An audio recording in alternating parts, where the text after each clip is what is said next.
Hi, welcome to Ken's Games Collection and episode 2 of what I've been playing. This month, it's all been Switch. When you go back to my previous video, I was talking about playing stuff on the PlayStation 4 like Death Stranding. There was other games there as well. But for some reason, I just sort of went back to the Switch. I haven't been there for a while, but I went back to it. I got a couple of games digitally, which I don't normally do. But these were games were going relatively cheap, and I thought I would give them a go. Were they good? Were they bad? I'll tell you a little bit later on. And there's been a couple of other games I've been playing. But before we get into the stuff that I want to talk about on the Switch digitally, 3 games. I finished 3 games this month, and that's a record for me for probably this year. That takes me to 6 games finished for this year. Last year I think it was 2 or 3 games I finished, and the year before that 1. So I'm gaming a little bit more now, which is really good. I'm trying to find the time, and the Switch is it for me. This is the best way for me to game. It's on the Switch. Pick it up, play it on the go. Anyway, I'm not confined to a TV screen all the time. So that's the main reason why, for me, I personally do prefer the Nintendo Switch. It's great. So the first game I finished for the month of April was Legend of Zelda: Link's Awakening. Picked this up on the release back in September 2019, and we're in April 2020, so that's about 7 months it's taken me to get back into it and finish it. But I finished it. I loved it. This would have to be one of my favorite Zelda games of all time. Links to the past, please, Nintendo. I love to see that. But I was up to probably about the third last dungeon, and I completed this in a couple of days of doing that. Those 2 last dungeons were really hard, I got to admit. So after I finished that game, I thought, okay, let's get back into kind of like a Zelda game.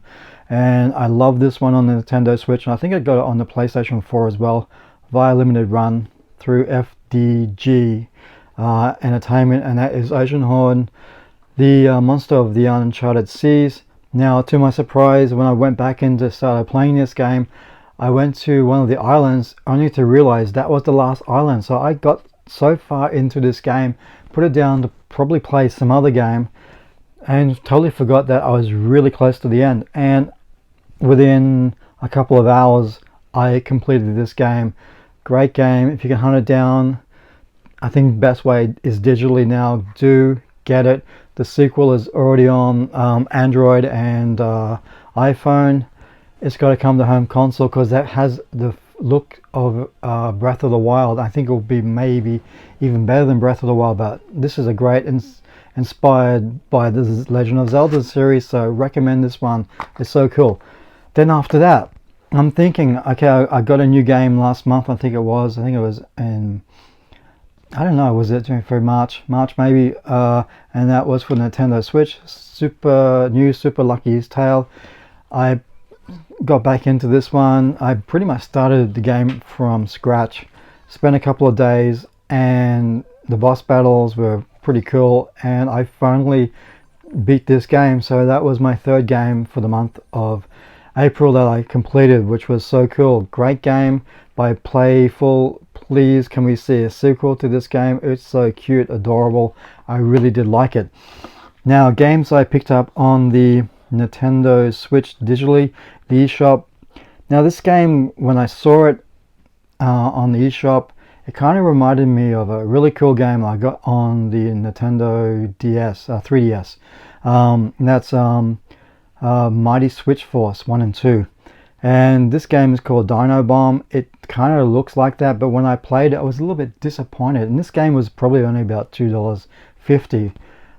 It's pretty much based on a cell phone game, which is, it's not too bad, I guess, but I didn't really give it a go because I thought it was going to be very similar to what I like with Mighty Switch Force.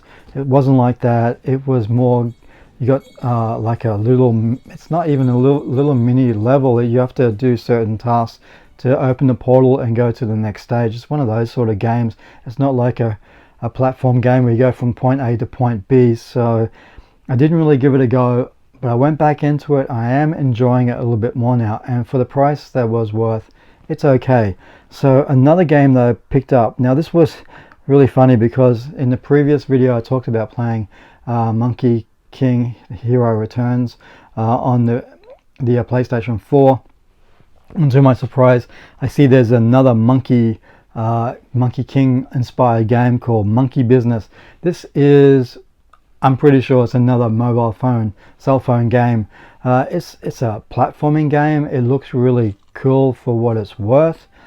Again, it was maybe about $2, so I can't complain too much. But yeah, there's certain things about it that I don't like about it. But for what it's worth, it's not too bad, I guess. So after that, I thought I'm not going to get any more games. But then I saw 2 more games on the eShop on special, and I know one of them was amazing, and that was Bastion. I got it physically on the PlayStation 4, again via limited run games.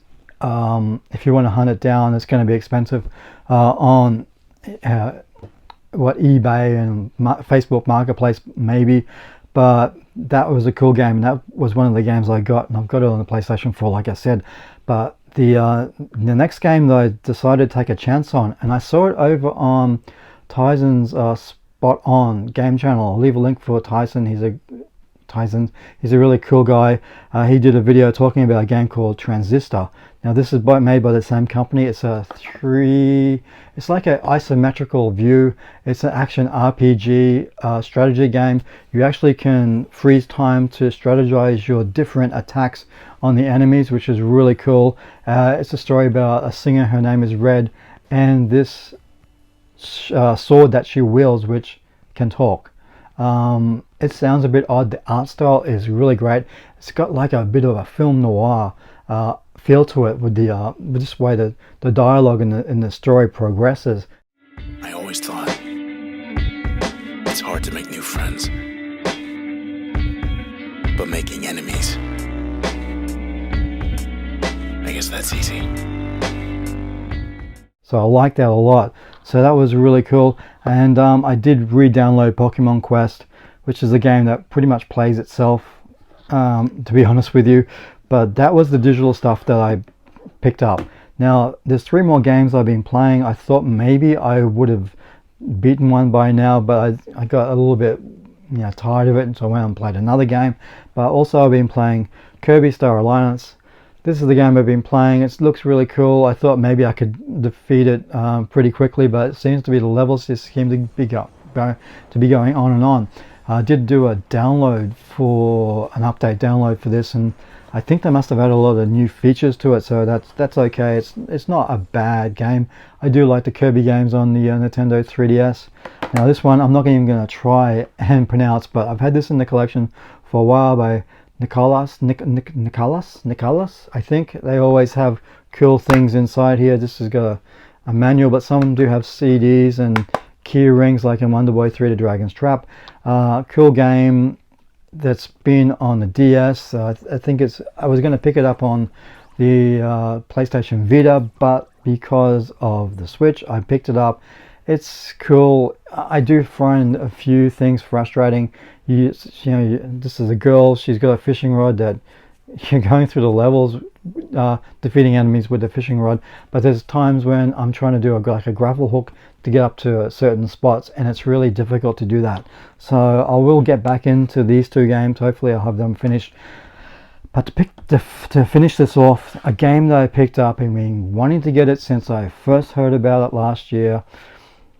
The price is still really high, but I finally gave in, and because it didn't have a classification label on it, I picked up Astral Chain, which is my favorite Switch game right now. This thing looks and plays like an anime movie.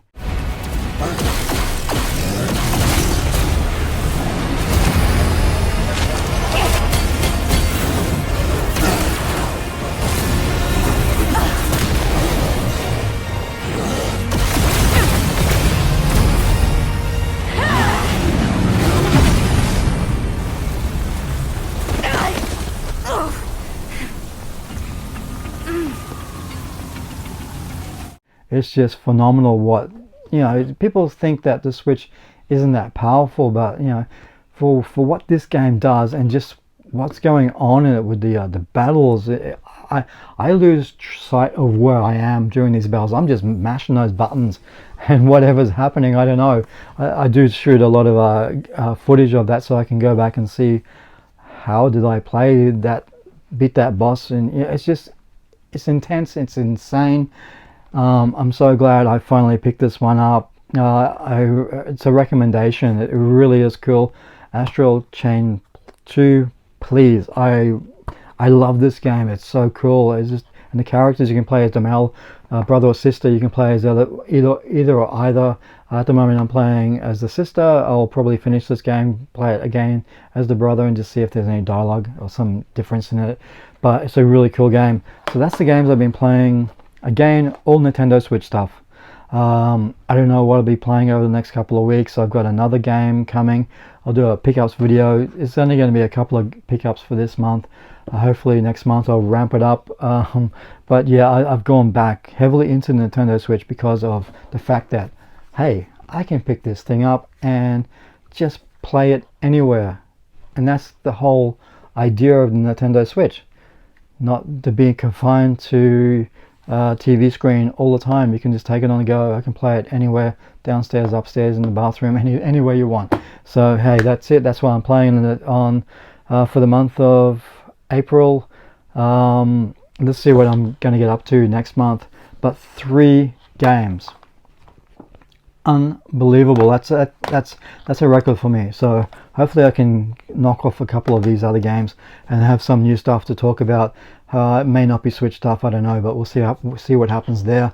So again, Transistor, definitely get it. Awesome game, love it. So good. Those other ones, Monkey Business and Dino Bomb, for what it's worth, it was okay. But yeah, until next time guys, bye.